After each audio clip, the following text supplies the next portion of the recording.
Hello, time for our story, Bickie's Thunder Egg. This is the second chapter. It's called The Buried Stone. So let's begin. The growing corn on the Rose's south 20 acres was already knee-high when John walked through it. Bickie and Tommy could crawl along the green rows and be almost hidden from sight. No, dog. Hey, stop. Sorry, the dogs decided to play with the bones, the squeaky toys, while I was reading. There was no potato patch this year. No seed potatoes, John told the younger boys when he heard them talking about it. Lucky to be able to even grow seed corn. We have to have that for the mortgage, you know. It was the middle of July, and the corn was laid by. John began to clear away the charred planks where the old house had burned. He piled all that could be used for firewood back at the granary. He cleared the rubble and the ashes from the cellar. At last there was nothing left but the sandstone walls of the cellar and the foundation. This made a fine playhouse for the boys. The cellar door still hung on the iron hinges, and Bickie spent pleasant hours playing with Tommy as a pirate, gold miner, treasure digging. Sometimes the open cellar became the lair of lions and tigers and fierce wild elephants who would burst forth on the countryside to do a great damage on the willow hedge and the elderberry bushes, and then scamp off back to their den. It was a warm Monday morning near the end of July. The two boys played in the cellar. It was a little cooler there. They took up the charred boards from the dirt floor and slanted them up against the wall to make a lion's den. Let's play treasure dig, Tommy suggested. Where do you want to dig? Bickie asked. Oh, let's dig right here. Tommy kicked a little bit of the wider spot that was in the cellar floor. Both the boys dug for a few minutes. They could not dig very much into the spot Tommy had pointed out. It was too hard. They clawed up the dirt around it. Go to the barn. Get the old axe handle behind the door, Bickie told Tommy. This must be a rock, and we need something to pry it with. He looked down at the hole that they had made. Tommy ran for the axe handle and came back breathless. No, Dottie, you cannot have it. Now, you pry against the axe handle while I push from the side. Maybe we can get it out. Both boys knelt beside the hole and exclaimed.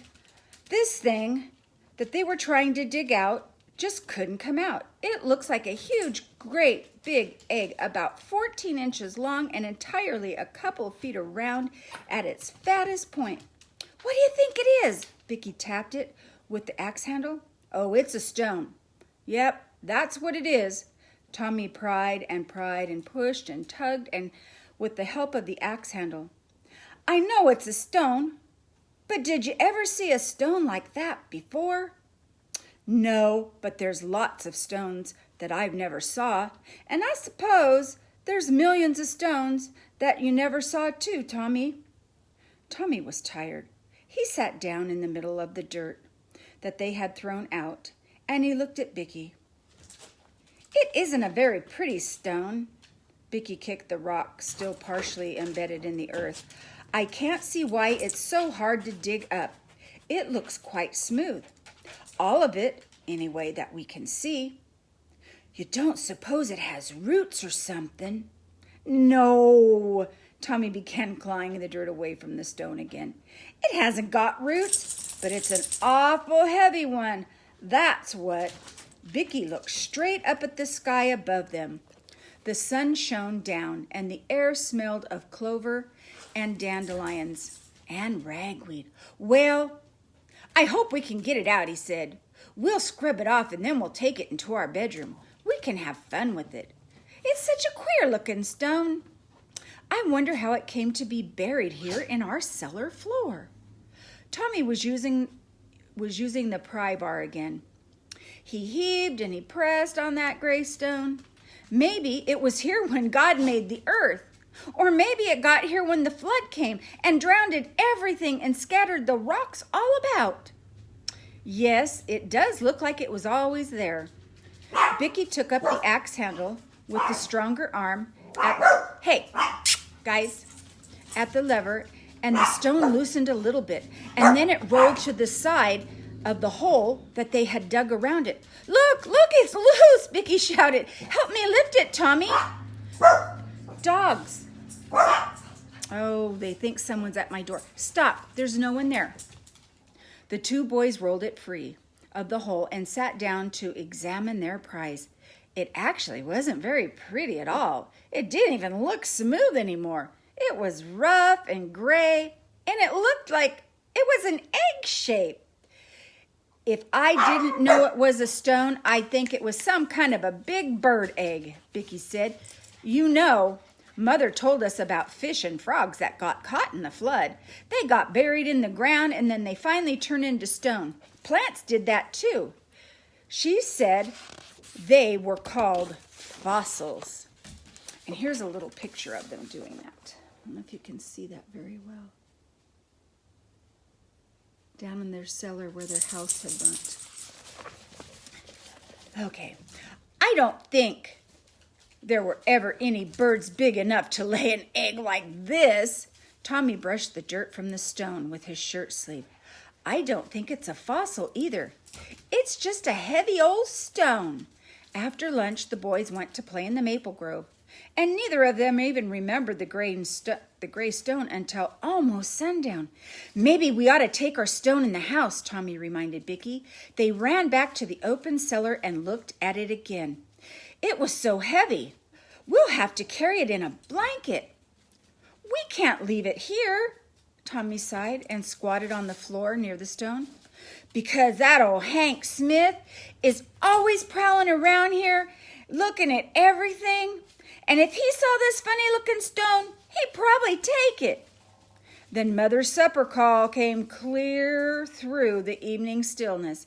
They hurried to the house. They washed up at the bench by the door, and they sat down at the table where the big bowls of cornmeal mush steamed. Mother always set 2 bowls at each boy's place. One was full of yellow mush, and the other was full of rich, cold milk. Mother always fixed it this way in the hot weather. They would dip up a spoonful of the mush, and then they would dunk it in the milk. It cooled it, and inevitably, in a short time, both the mush and the milk bowls were empty. Mother, we found a stone, Bickie told her. Mother was tall and pretty, with black hair and rosy cheeks. She almost always was laughing and smiling. Bickie and Tommy knew that she was the very prettiest mother in that part of Iowa. We found a stone. It looks just like a big old egg, Tommy said. That's fine, Mother smiled at the boys. If it's heavy enough, you'd better bring it in the house and use it to prop up open your bedroom door. Then you won't have to use that chair. Oh, it's big enough. It's heavy, Bickie told her. It isn't pretty, though, Tommy said. Maybe we shouldn't bring it in the house. You might not like it. I saw the stone over at Red Hog Smith's house. They used it to hold open up their doors, and they whitewashed it, Mother began, to clear the supper things from the table. Oh, that's a good idea. When John comes home tomorrow, we'll ask him to whitewash our stone, and then it will look nice for the bedroom. It will look more like an egg then, won't it, Tommy? Their brother John was in Marshalltown again, where he had taken a piece of machinery for repairs. Surely he would be back tomorrow. Marshalltown was only 12 miles away, and it was a large town. Bickie had been there only a few times, and both the boys spent hours talking about the wonders in this town called Marshalltown. After Bickie and Tommy finished their supper, they went to bring in the big stone. They carried it in the empty cob basket, and when they laid it in the door of the lean-to bedroom, Mother came to look at it. Well, it is a strange-looking rock, isn't it? She turned it over and she brushed it with her hand over its coarse surface. It surely does look like a big egg. I'm sure I never saw anything like it before. The boys hurried to fetch the cobs and the wood for the stove, and the water pail that stood near the bench. And when it was dark, they sat on the floor in the middle of Mother's new braided rug with the stone between them. "When will John be home, Mom?" Bickie asked. "Oh, not till afternoon, I think." She sat by the kitchen table, close to the oil lamp, and sorted out garments in the mending basket on the chair in front of her. "Oh, I wish we could go to Marshalltown," Tommy spoke to Bickie. "Do you remember that blind man who made music?" "Of course I remember," Bickie said. "Who could forget that? That was a long time ago. Must be a year." "Do you remember the boy who didn't have any arms and he could write so well with his toes?" That boy talked on and on and on of great wonderful things that they had seen in Marshalltown. Bickie still had a piece of paper with a Bible verse written beautifully by that little boy with no arms. "If I were in Forepaw store in Marshalltown, I would get some cookies and some candy and some jelly." "No, you wouldn't," Tommy looked at him wistfully. "Mother, you wouldn't buy a thing. You haven't any money, right, Mother? Someday I will be big like John.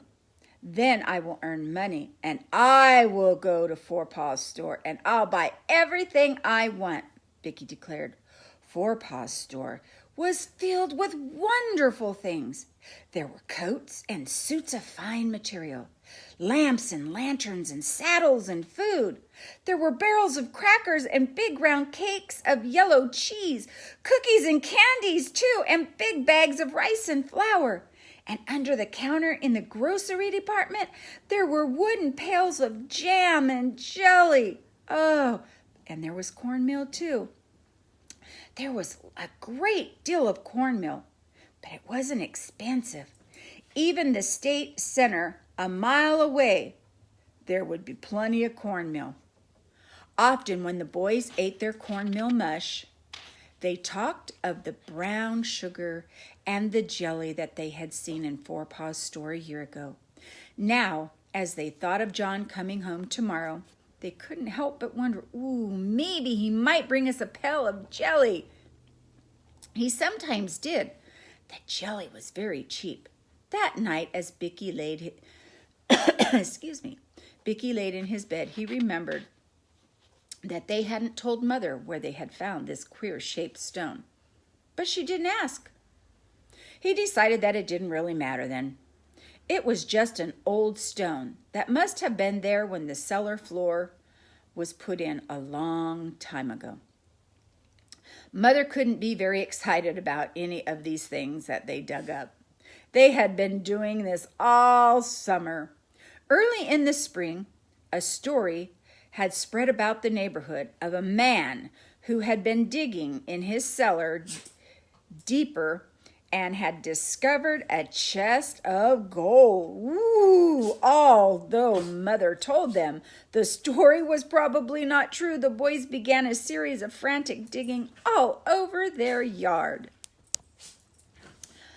Each night they reported what they had found.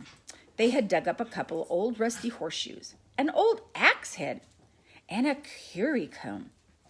All of these treasures were set out in a neat row beside their bed in their little lean-to room. Tomorrow, after the whitewashing, the egg-shaped stone would take its place among them, the largest and the most important of their discoveries yet. "It is a dreaming stone," Bickie thought to himself.